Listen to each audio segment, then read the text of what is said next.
Honorable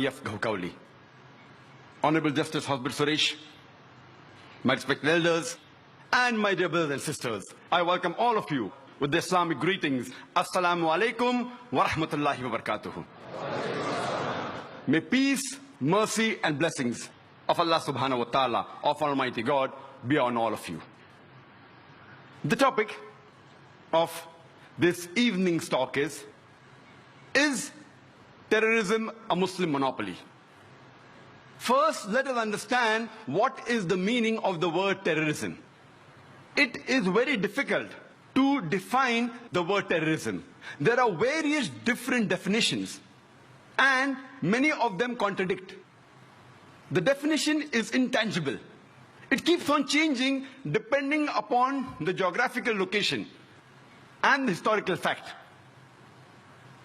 It is very difficult to define terrorism. But according to the Oxford Dictionary, it says that terrorism is a use of violent action to get and fulfill a political aim or to force a government to act. This word terrorism was initially first time coined in 1790s during the French Revolution.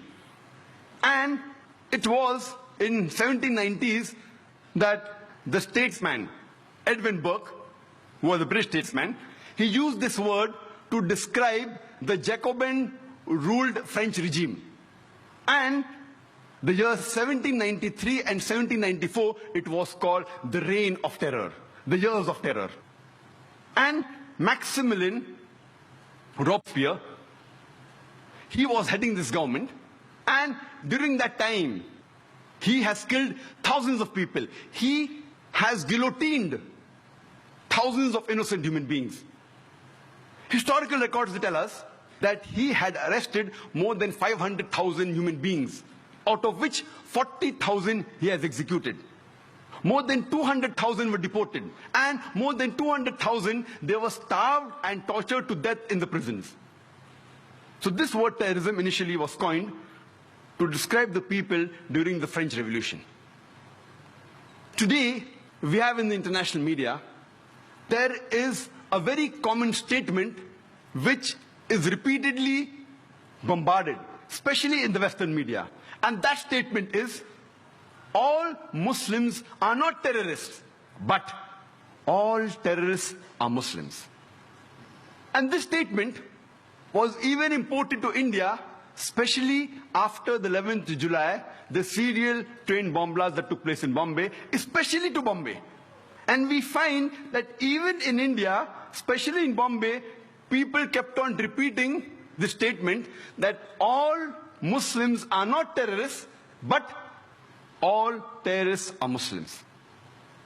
Let us analyze today what do the historical records tell us, and what does the data on terrorist attack that is available in world history, what do they tell us?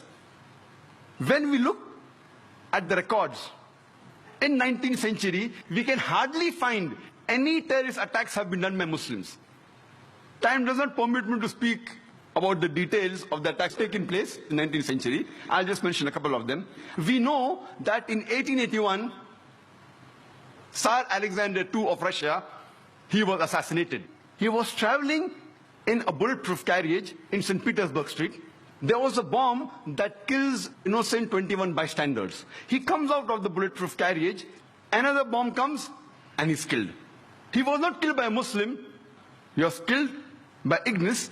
He was a Pole from Burbusk. He was a non-Muslim, he was an anarchist. We know in 1886, there was a bomb blast that took place in the Haymarket in Chicago during the labor rally.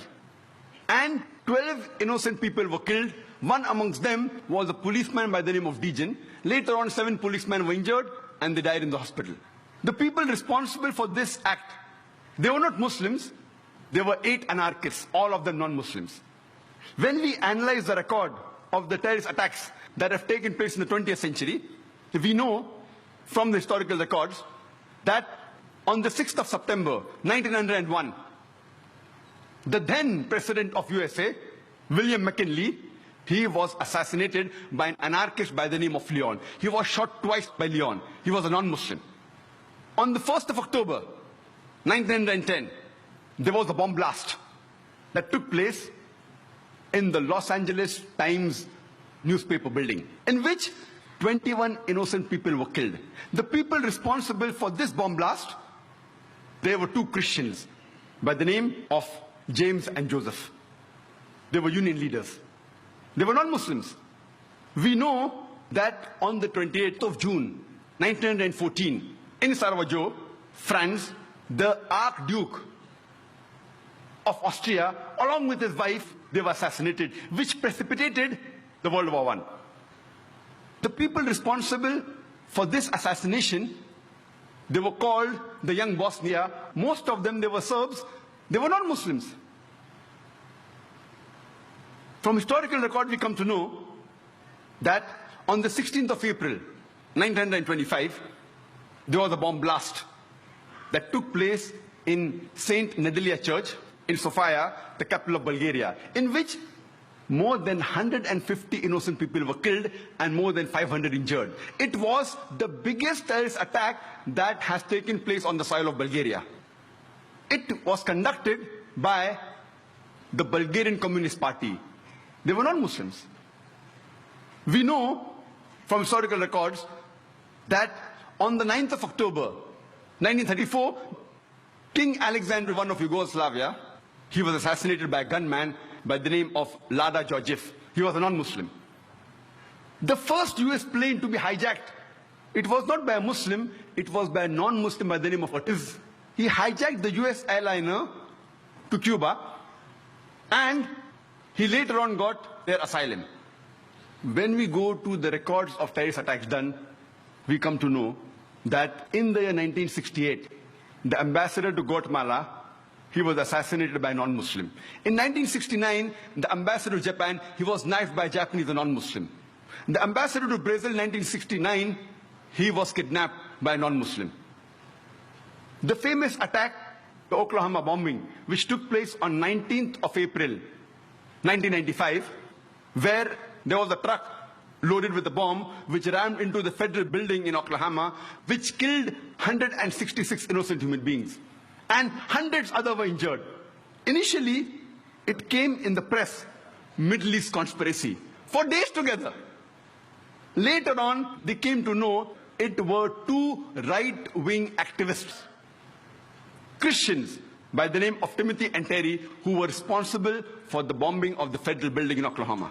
But when this news comes, it comes for a couple of days and then it vanishes. But before, for several days, Middle East conspiracy, Middle East conspiracy.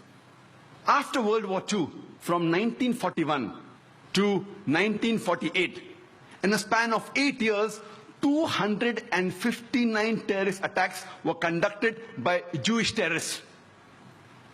By many organizations, Ignun, Stern Gang, Haganah, and we know of the famous bombing of King David Hotel, which took place on the 22nd of July, 1946. They were conducted by Ignun, under the leadership of Menachem Begin, in which 91 innocent people were killed, out of which 28 were British, 41 were Arabs, 17 Jews, and 5 others. The Ignun group, they dressed up as Arabs to show as though Muslims did the bombing. And the person responsible was Menachem Begin. And it was the biggest terrorist attack against the history of British Mandate, in which 91 people were killed. And at that time, Menachem Begin, he was called as terrorist number 1.